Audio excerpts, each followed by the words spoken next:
নবীর সাহাবায়ে কেরাম নবীজির প্রতি কেমন ছিলেন, আল্লাহ নবীর সাহাবায়ে কেরাম নবীজিকে কেমন ভালোবাসতেন। জবান দ্বারা একটা কথা উচ্চারণ করতে দেরি হইতো, সাহাবায়ে কেরাম পালন করার জন্য ব্যস্ত হয়ে যাইতেন, পাগল পারা হয়ে যাইতেন। জোরে জোরে কোন সুবহানাল্লাহ। নবীর সাহাবারা নবীজির জন্য কেমন ছিলেন, আল্লাহর নবীর সাহাবায়ে কেরাম নবীর জন্য জীবনটা পর্যন্ত কুরবানি দিয়েছেন। নবীর ডাকে সাড়া দিয়া একটা মুহূর্ত দেরি করেন নাই, এদিক ওদিক তাকান নাই, ঠিক কিনা বলেন? আমার ভাইরা, আমার বন্ধুরা, আমি সুন্দর করে আপনাদের আয়াতটার আগে আমি আপনাদের সামনে একটা হাদিস শরীফ তুলে ধরতে চাই। তিরমিজি শরীফের হাদিস, আবু দাউদ শরীফের হাদিস, মেশকাত শরীফের 555 পৃষ্ঠার মধ্যে হাদিস গানা রয়েছে। হযরত ওমর ফারুক রাদিয়াল্লাহু তাআলা আনহু তিনি বলছেন, আল্লাহর নবী একদিন বললেন, এই আমার দিকে তাকান। আল্লাহর নবী একদিন আমাদেরকে বললেন, কে বলতেছেন? হযরত ওমর ফারুক রাদিয়াল্লাহু তাআলা আনহু বলছেন, আল্লাহর নবী আমাদেরকে একদিন বললেন, সাহাবীরা রে, তোমরা সাদাকা করো আল্লাহর রাস্তায়। জোরে জোরে কোন সুবহানাল্লাহ। আল্লাহর নবী বললেন, তোমরা আল্লাহর রাস্তায় কিছু সাদাকা করো, দান করো। সুবহানাল্লাহ কোন। সাহাবায়ে কেরাম হুমড়ি খেয়ে পড়লেন, যার কাছে যা কিছু আছে সব নিয়ে নবীর দরবারে উপস্থিত হতে লাগলেন। সুবহানাল্লাহ কোন। ভাইরা আমার, বন্ধুরা আমার, হযরত ওমর ফারুক রাদিয়াল্লাহু তাআলা তিনি নিজে নিজে বলছেন, আহারে, অন্য সময় আমার কাছে এত ধন সম্পদ থাকে না, আজকে এখন যে পরিমাণে আছে, আমি তো আবু বকরের উপরে কোনোদিন শ্রেষ্ঠত্ব কায়েম করতে পারি নাই দানের ক্ষেত্রে। সুবহানাল্লাহ কোন। তিনি বলছেন, কথা বোঝা যায়নি, তিনি বলছেন দানের ক্ষেত্রে আবু বকরকে আমি কখনোই পিছনে ফালাইতে পারি না, সবসময় আবু বকর শ্রেষ্ঠ হয়ে যায়। সুবহানাল্লাহ কোন। আবু বকর রাদিয়াল্লাহু তাআলা আনহু তিনি সব সময় শ্রেষ্ঠ হয়ে যায়, তিনি সব সময় প্রথম হয়ে যায়। আজকে আমি মনের কাছে অনেক সম্পদ রয়েছে, আজকে কখনো আবু বকর আমার সমান হতে পারবে না, তিনি মনে মনে ভাবতে লাগলেন। জোরে জোরে কোন সুবহানাল্লাহ। এরপরে হযরত ওমর ফারুক রাদিয়াল্লাহু তাআলা আনহু তিনি বললেন, আমি একটা দৌড় দিয়ে বাড়িতে গেলাম, বাড়িতে গিয়া আমার সম্পদ যা আছে তার অর্ধেক আমি নবীর কদমে নিয়ে আসলাম। জোরে জোরে কোন সুবহানাল্লাহ। ওনার সম্পদের যা আছে, এই কথা শুনেন, কথা শুনতেছেন? ওনার সম্পদের যা আছে, মনে করেন যদি ওই সময় উনি 1 কোটি টাকার সম্পদের মালিক হয়ে থাকে, তাহলে 50 লক্ষ টাকার সম্পদ নিয়ে নবীর দরবারে হাজির। জোরে জোরে কোন সুবহানাল্লাহ। যেমন তেমন কথা নয়। আজকের দিনে যদি আপনাকে আমাকে বলা হয় যে আপনি আমি আল্লাহর ঘর মসজিদে দান করেন, কিংবা গরিব দুঃখীকে দান করেন, কিংবা কিছু একটা ভালো কাজ করেন মানুষের কল্যাণে, কিংবা মাদ্রাসা করেন, এই ক্ষেত্রে যদি আপনাকে বলা হয় আপনি 5,000, 10,000 কিংবা 50,000, 1 লাখ টাকা দিবেন, এর বেশি কিন্তু আপনি আমি দেই না। কথা কোন ঠিক কিনা? এ আমার অরণ্যপুরের ভাইরা রে, আল্লাহ নবী সাহাবী হযরতে ওমর ফারুক রাদিয়াল্লাহু তাআলা আনহু তিনি তিনার সম্পদের অর্ধেক সম্পদ নিয়ে নবীর দরবারে হাজির হয়ে গেলেন। জোরে জোরে বলেন সুবহানাল্লাহ। নবীর দরবারে দেওয়ার পরে নবীজি জিজ্ঞেস করলেন, রে ওমর, ও ওমর, তুমি তোমার পরিবার পরিজনের জন্য কি রেখে এসেছো? রে ওমর রে, তুমি তোমার পরিবার পরিজনের জন্য কি ঘরে রেখে এসেছো? হযরত ওমর রাদিয়াল্লাহু তাআলা আনহু বলেন, ইয়া রাসূলুল্লাহ, ইয়া হাবিবাল্লাহ, নবী গো, আমি আমার পরিবার পরিজনের জন্য এখানে যা আনছি তার সম-পরিমাণ রেখে এসেছি। জোরে জোরে কোন সুবহানাল্লাহ। এবার আবু বকর সিদ্দিক রাদিয়াল্লাহু, এই কথা খেয়াল করেন, আবু বকর সিদ্দিক রাদিয়াল্লাহু তাআলা আনহু এইভাবে একটা গাঠুরি বাইন্দা আস্তে করে নবীর দরবারে এনে দিয়েছে। নবীর দরবারে দিছি, ইয়া রাসূলুল্লাহ, এটা আমি আপনার কদমে দিলাম। জোরে জোরে কোন সুবহানাল্লাহ। আরো জোরে কোন সুবহানাল্লাহ। এইভাবে গাঠুরি বাইন্দা ছোট্ট একটা জিনিস নবীর হাতে তুইলা দিলেন। আল্লাহর নবী কয়, আবু বকর, হে আবু বকর, তুমি তোমার ঘরের মধ্যে কি রেখে এসেছো? আবু বকর রাদিয়াল্লাহু তাআলা আনহু ডাক দিয়া কয়, ইয়া রাসূলুল্লাহ, ইয়া হাবিবাল্লাহ, নবী গো, ও মায়ার নবী, দয়ার নবী, ও নবী আমার, এই গাঠুরির মধ্যে যা আছে আমার ঘরের মধ্যে সব কিছুই গাঠুরির মধ্যে, আমি আমার ঘরের মধ্যে কিছুই রাখি নাই, কিছুই রাখি নাই। আল্লাহু ওয়া রাসূলুহু, তিনি বলছেন আল্লাহ এবং আল্লাহর রাসূলকে রেখে এসেছি, আমার ঘরে আর কিছুই নাই, কিছুই না। আর জোরে বলেন সুবহানাল্লাহ। আমার কি ভাইরা, আমার বন্ধুরা, আল্লাহ নবী বললেন আবু বকর ঘরের মধ্যে কিছুই রাখে নাই রে। ও আমার সাহাবীরা, তোমরা তোমাদের সম্পদ থেকে কিছু কিছু অংশ এনেছো, কেউ অর্ধেক এনেছো, কেউ 1/3 এনেছো, কেউ 1/4 এনেছো, এমনি করে তোমরা দিয়েছো। আর আমার আবু বকর ঘরের মধ্যে কিছুই রাখে নাই, কিছুই রাখে নাই। আমার আবু বকরের কাছে, আমার আবু বকরের কাছে যা আছে সব নিয়া আমি নবীর দরবারে হাজির হয়ে গেছে। দানের ক্ষেত্রে আজকে আবু বকর প্রথম হয়েছে। আর জোরে কোন সুবহানাল্লাহ। আমার প্রিয় ভাইরা, আমার বন্ধুরা, আল্লাহ নবী যখন বললেন হযরত ওমর ফারুক রাদিয়াল্লাহু তাআলা আনহু, তিনি মনে মনে ওই যে ভাবছিলেন আজকে আমি শ্রেষ্ঠ হয়ে যাব। আরে আবু বকরের সম্পদ আর কয় টাকার হবে? মনে করেন 5-10 হাজার টাকার, মনে করেন, উদাহরণ দিচ্ছি আর কি, যদিও হাদিসের মধ্যে এটা উল্লেখ নাই। অল্প সম্পদ, আর হযরত ওমরের সম্পদ অনেক বেশি, অনেক বেশি। বন্ধুরা আমার, অনেক বেশি হওয়ার পরেও হযরত ওমর তো সমপরিমাণ সম্পদ ঘরে রাখা আসছে, আর আবু বকর তো কিছুই রাখে নাই। এই জন্য আবু বকর শ্রেষ্ঠ হয়ে গেল দানের ক্ষেত্রে, আবারও প্রথম হয়ে গেল। জোরে জোরে কোন সুবহানাল্লাহ। ওমর রাদিয়াল্লাহু তাআলা আনহু মনে মনে আমি ওমর হযরতে আবু বকরের সঙ্গে পাল্লা দিয়া কোনো লাভ নাই, আবু বকর সব সময় প্রথম। জোরে জোরে কোন সুবহানাল্লাহ। আমার প্রিয় ভাইরা, আমার বন্ধুরা, কেন বলছি জানেননি? এই যে দানের ব্যাপারে কথা বললাম, আমাদের তো সুযোগ আছে, মসজিদে দান করতে পারি, মাদ্রাসায় দান করতে পারি, কালভার্ট বানাইতে পারি, রাস্তা বানাইতে পারি, মানুষের উপকার হয় এমন কাজ করে দিতে পারি, গরিব দুঃখীকে দান করতে পারি। এই কাজগুলো যদি আমরা করি গো, তাইলে আপনার আমার যে আমলনামার মধ্যে ওই সাদকা যে করলাম তার সওয়াব আমার আল্লাহ পাক রব্বুল আলামিন আপনার আমার আমলনামায় দিবেন নাকি দিবেন না?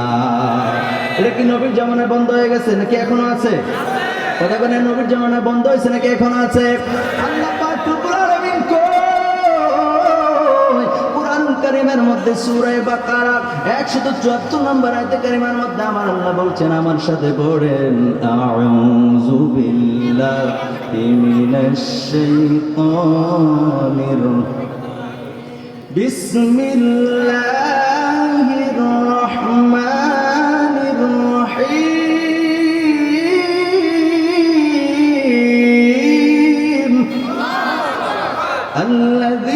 আল্লাযীনা ইউনফিকুনা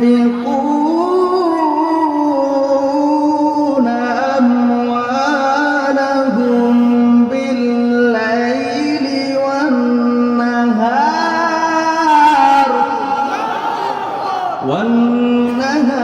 ওয়ান-নাহারি সিররান ওয়া আলানিয়াতান ফালাহুম আজরুহুম ইনদা রাব্বিহিম। আর বলুন আল্লাহু আকবার। আল্লাহ পাক রব্বুল আলামিন এই আয়াতে কারিমার মধ্যে জানিয়ে দিয়েছেন, যারা দান করে দিনে এবং রাতে, সুবহানাল্লাহ কন্যা, এখন কি দিন নাকি রাত? এই যেরকম দিন নাকি রাত? আল্লাহ কয়, আল্লাহ জানিয়ে দিলেন, নবীগণকে জানিয়ে দেন আপনার উম্মতদেরকে, যারা দিনে এবং রাতে দান করে, প্রকাশ্যে এবং গোপনে দান করে, সুবহানাল্লাহ কন্যা।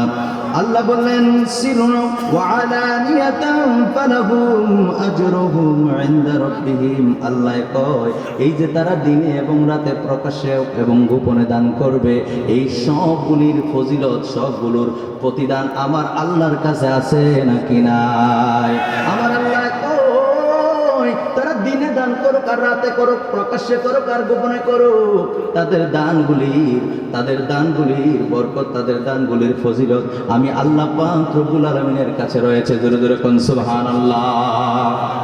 যেইভাবে দান করুক, আল্লাহ বলেন তাদের প্রতিদান আমি রবের কাছে রয়েছে। জোরে জোরে কোন সুবহানাল্লাহ। এত আস্তে সুবহানাল্লাহ বুঝলাম না। রবের থেকে প্রতিদান নিতে মন চায় না? আল্লাহর থেকে প্রতিদান নিতে কি মন চায় না? আল্লাহ বলেন, আর তাদের প্রতিদান আমি আল্লাহ পাক রব্বুল আলামিনের কাছে রয়েছে। এরপরে আল্লাহ পাক রব্বুল আলামিন বলছেন, খুব মনোযোগ দেন, আল্লাহ বলেন ওয়ালা খাউফুন আলাইহিম ওয়ালা হুম ইয়াহজানুন।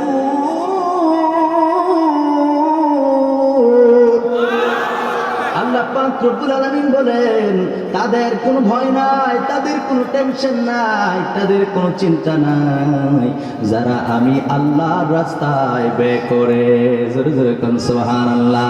আমার ভাইরা, আমার বন্ধুরা, অন্তরের কানটা লাগায় শোনেন। তাহলে এই আয়াত দ্বারা আমরা বুঝতে পারলাম আমার আল্লাহ পাক রব্বুল আলামিন যেটা বললেন, আল্লাহ পাক রব্বুল আলামিন যেটা জানিয়ে দিলেন, বান্দারে তোমরা দিনে দান করো আর রাতে দান করো, প্রকাশ্যে করো আর গোপনে করো, টেনশন করো না, তোমাদের প্রতিদান আমি আল্লাহ পাক রব্বুল আলামিনের কাছে রয়েছে। শুধু তাই নয়, আল্লাহ বলেন লা খাউফুন আলাইহিম ওয়ালা হুম ইয়াহজানুন, তাদের কোনো ভয় নাই, তাদের কোনো টেনশন নাই, তাদের কোনো চিন্তা নাই। জোরে জোরে কোন সুবহানাল্লাহ, আর জোরে বলেন সুবহানাল্লাহ।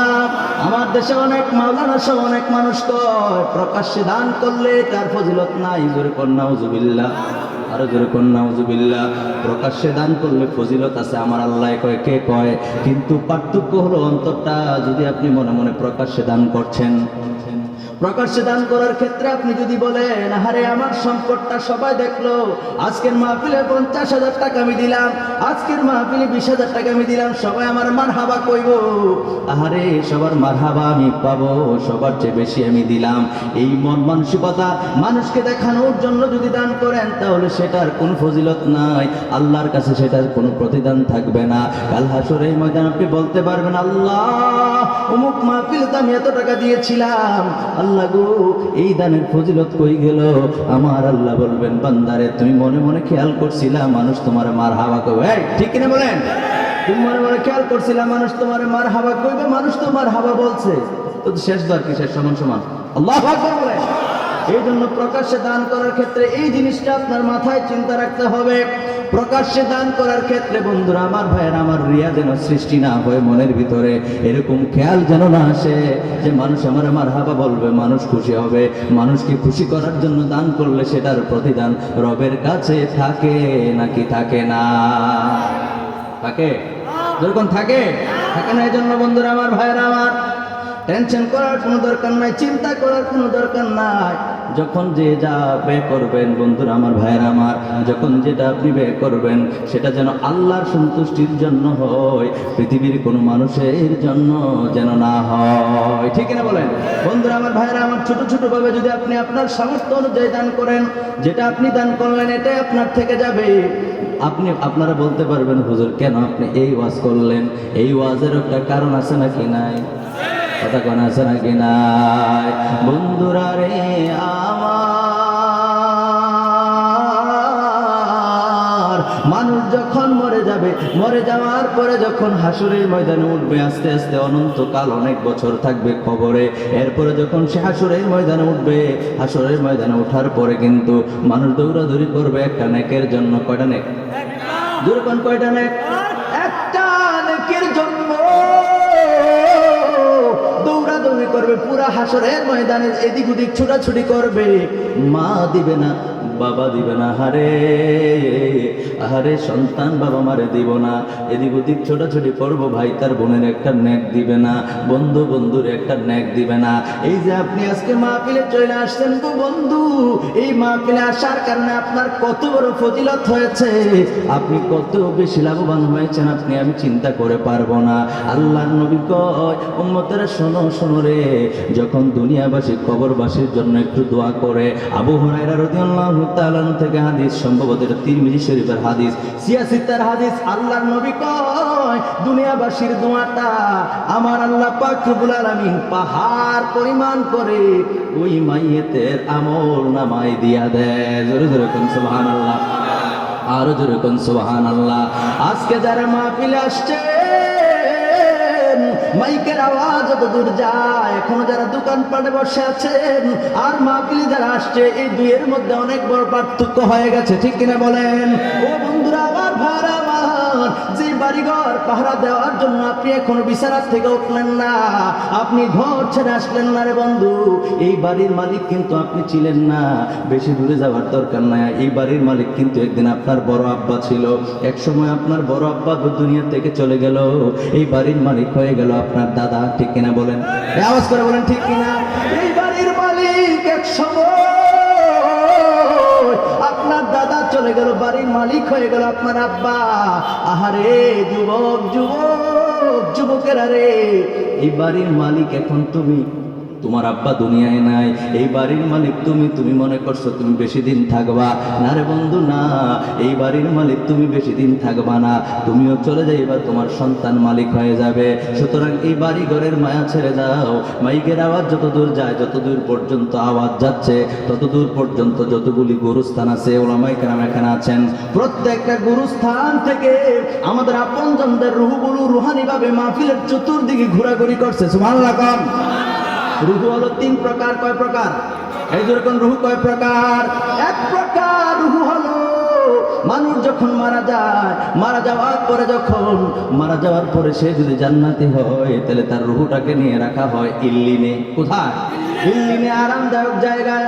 এরপরে যদি মানুষটা খারাপ হয়, মানে বেঈমান হয়, সে যদি ভালো মানুষ না হয়, সে যদি জাহান্নামী হয়, তাহলে তার রুহু রাখা হয় কোথায়? সিজ্জিনে। কোথায়? সিজ্জিনে রাখা হয়। এটা হলো এক প্রকার রুহু। আরেক প্রকার রুহু হলো ওই কি বলে লাশের সঙ্গেই থাকে। যেরকম সুবহানাল্লাহ, কিতাবের মধ্যে এসেছে মাইয়াত যে ব্যক্তিটা মারা গেল, পুরুষ হোক আর মহিলা হোক, সে কিন্তু প্রত্যেকটা মানুষের কথা শুনে, কিন্তু জবাব দেওয়ার কোন ক্ষমতা তার নাই, তার থাকে না। ও বন্ধুরা আমার, ভাইরা আমার, যখন তাকে কবরে শোয়া দেওয়া হয়, এক প্রকারের এই রুহুটা তার কবরে থাকে। যেরকম সুবহানাল্লাহ, আর যেরকম সুবহানাল্লাহ। বন্ধুরা আমার, ভাইরা আমার, এই যখন কবরের মধ্যে থাকে, আপনি যখন রাস্তা দিয়ে যান, যখন সালাম দেন, আসসালামু আলাইকুম ইয়া আহলাল কুবুর, দেননি? আমার কথা কেন দেননি? আপনার এই সালামের জবাব যদি আপনি কাছ থেকে দেন, সরাসরি শুনে, আর যদি একটু দূর থেকেও দেন, ফেরেশতারা তার কবরে পৌঁছায় দেয়। যেরকম সুবহানাল্লাহ। ও বন্ধুরা আমার, ভাইরা আমার, আরেক প্রকার রূহ আছে। দেখবেন আপনি ঘুমায় রয়েছেন, ঘুমের ঘরে আপনার আব্বা মারা গেছে, আপনার আম্মা মারা গেছে, অনেক বছর হয়ে গেছে। ঘুমের মধ্যে আইসা কয়, আব্বা, ও আব্দুল করিম, ও আব্দুর রহিম, আমি মাই তোমার কাছে আসছি, তুমি ওঠো। স্বপ্নে মা বাবারে দেখে কি দেখে না? কথা কয় না, দেখে কি দেখে না? এবার অরণ্যপুরীর ভাইরা রে, ওই প্রকারের রুহুটা ছুটাছুটি করে চতুর্দিকে। এই রুহুটা আজকে মাহফিলের চতুর্দিকে খুব বেষ্টন করে আছে। এই রুহুটা চতুর্দিকে ঘোরাঘুরি করে। যার সন্তান মাহফিলে আসে না, এই কান কারা শোক করে শুনেন, যার সন্তান আজকে মাহফিলে আসে নাই, মাহফিলে বসে নাই, তার আব্বা আমার রুহুটার মনটা বড় খারাপ হয়ে যায়। সে কয়, আরে সন্তান বুঝি এত আদর করে পালছিলাম ঘরে ঘুমায় থাকার জন্য, আহারে ও ফুত, আজকে যদি মাহফিলে আসতারে বাবা, আমি মায়ের জন্য যদি একটু দোয়া করতাম, আব্বার জন্য যদি একটু দোয়া করতাম, কি হইতো? এমনি ভাবে আক্ষেপ করতে থাকে। আক্ষেপ করার কারণে আপনার আমার উপরে যে ব্যক্তি আসলো না, তার উপর একটা বদদোয়া হয়। নাউজুবিল্লাহ পড়েন। বিশ্বাস হয়েছে না মনে আপনাদের? জোরে কর নাউজুবিল্লাহ। আমার প্রিয় ভাইরা, আমার বন্ধুরা, আপনারা যারা আসছেন, আপনাদের আপনজনের রুহগুলো যখন আপনারা এসে দেখবে, আরে ওয়াজ একদিক থেকে আরেক দিকে চলে যায়, কোন দিকে নেব? আমার একটা বিষয় আছে, সেদিকে চলে যাবে। বন্ধুরা আমার, ভাইরা আমার, আপনারা আমার আপনজনের রুহগুলো, আপনার আব্বা আম্মার রুহগুলো এই মাহফিলের মধ্যে যখন এসে আপনারা দেখে, দেখার পরে চিন্তা করে, আমার সন্তান আসছে, আহারে আমার জন্য একটু দোয়া করবে, আহারে আমার জন্য একটু আল্লাহর দরবারে কান্নাকাটি করবে, রুহুটা খুশি হয়ে যায়, আপনার আব্বা খুশি হয়ে যায়, আপনার আম্মার রুহুটা খুশি হয়ে যায়। খুশি হওয়ার কারণে কান্না এক দোয়া আপনার উপরে আসে। জোরে জোরে কোন সুবহানাল্লাহ, আর জোরে কোন সুবহানাল্লাহ। এই জন্য যারা এখনো আসেন নাই, বাড়িতে এখনো শুয়ে আছেন, রাস্তাঘাটে অবহেলায় সময়টা নষ্ট করছেন, আপনাদের আপনজনদের রুহুগুলোর বদদোয়া নেওয়ার দরকার নাই। তারা তো আক্ষেপ করতে থাকে, আমাদের করা বাড়িতে তোমরা থাকো, আমাদের জমি জমা তোমরা চাষ করো, আমাদের বাড়ি ঘরে তোমরা বাস করো।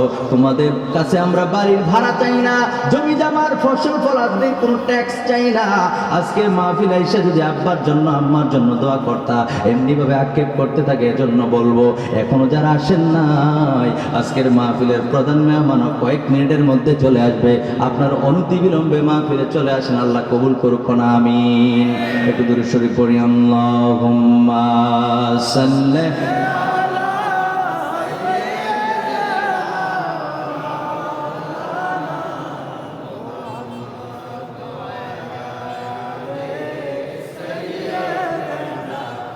মাওলানা। দয়ার আল্লাহ দয়া করো, নসিব করো মদিনা। দয়ার আল্লাহ দয়া করো, নসিব করো মদিনা। নবীজিকে না দেখাইয়া মরণ আমাদের দিও না।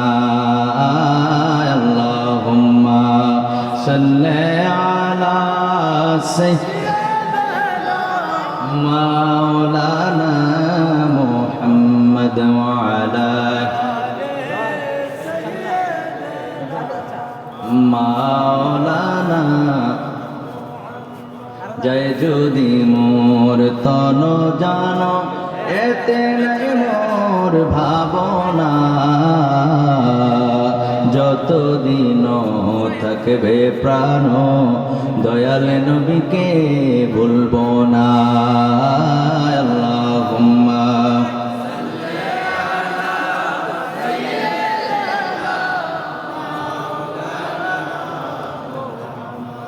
ওয়া আলা